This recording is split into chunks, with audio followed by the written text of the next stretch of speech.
අද මම ආවෝගාන පරිප්පු කරියක් හදන හැටි කියලා දෙන්න. එහෙනම් අපි බලමු ඒකට අවශ්‍ය ද්‍රව්‍ය ටික මොනවද කියලා. අපි ඉස්සෙල්ලාම ඕන හොඳින් සෝදාගත් පරිප්පු.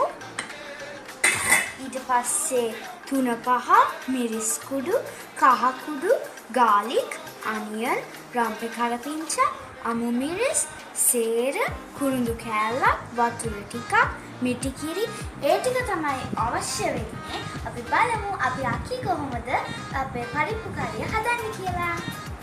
පරිප්පු කරිය හදන්නයි පටන් ගන්නෙ. එහෙනම් අපි බලමු මොනවාද අපිට ඒකට ඉස්සෙල්ලාම දාන්න ඕනේ කියලා. garlic, onion, රම්පේ කරපිංචා, අමු මිරිස්, සේර, කුරුඳු කෑල්ලක්, 3-5 කහ කුඩු, මිරිස් කුඩු. දැන් අපි දාගත්ත ද්‍රව්‍ය ටික හොඳින් මිශ්‍ර කරන්න ඕන. ඉන්පසු අපේ වතුර කෝප්පේ දාගන්න ඕන.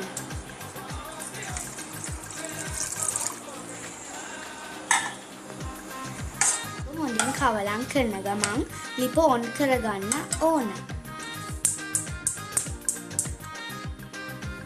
ඊට පස්සේ අපේ පරිප්පු කරිය අපි විනාඩි 2ක් විතර තම්බා ගන්න ඕන.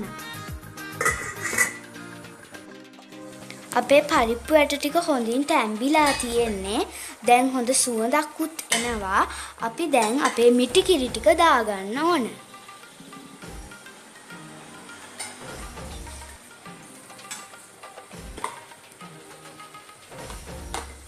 දැන් අපි අපිට අවශ්‍ය තරමට ලුණු දාගන්න ඕන. ඒක හොඳින් කලවම් කරගන්න ඕන. අපි මේක විනාඩි 2ක් විතර තම්බා ගන්න ඕන. මේ පරිප්පු කරිය හදලා ඉවරයි. අපි දැන් ලිප ඕෆ් කරගෙන අපේ පරිප්පු කරිය පැත්තකින් තියාගන්න ඕන. හරි. දැන් අපි හදාගත්ත පරිප්පු කරිය නිවෙන්න තියලායි තියෙන්නේ. අපි හදන්නේ අපේ පරිප්පු කරිය ටෙම්පරාදු කරන්නයි. අපි බලමු අපේ ටෙම්පරාදුවට අවශ්‍ය ද්‍රව්‍ය ටික. අපිට ඉස්සෙල්ලාම අවශ්‍ය වෙනවා අබ, රම්පේ කරපිංචා, garlic, onion, හීනියට කපාගත්ත මිරිස් කරලා, ගෙදරදීම සාදාගත් පසුවිසෙන් තොර පොල් තෙල්. ඒ ටික තමයි අපිට අවශ්‍ය වෙන්නේ. අපි බලමු අපේ ටෙම්පරාදුව කොහොමද හදන්නේ කියලා. හරි, අපි ලිප ඔන් කරගන්න ඕන. අපි දැන් අපේ පොල් තෙල් ටික දාගන්න ඕන. තෙල් එක රත් වෙලා තියෙන්නේ. දැන් අපි අපේ අමුද්‍රව්‍ය ටික දාගන්න ඕන.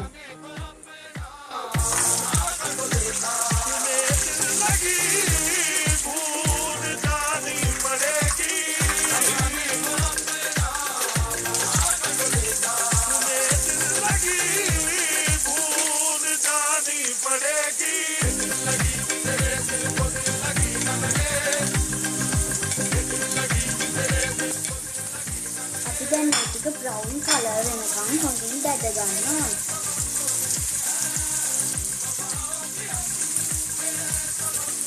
ඒ බ්‍රවුන් කලර් වුණාට පස්සේ අපේ ලිප ඕෆ් කරගන්න ඕන.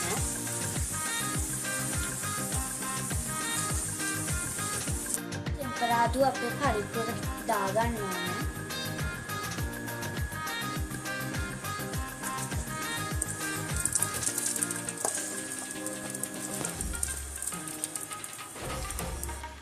ඊට පස්සේ අපි මේක හොඳින් කවලම් කරගන්න ඕන.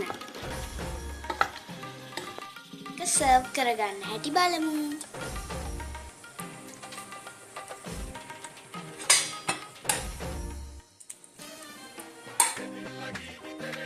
මම දැන් මේක රහ බලන්න. අපි බලමු කොහොමද රහ කියලා.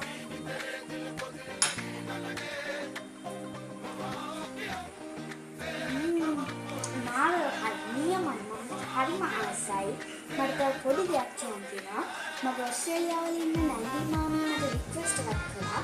ඒක නිසා තමයි මම මේ වීඩියෝ එක කරේ. මම අපි තවත් දවසක තවත් වීඩියෝ එකක් කරලා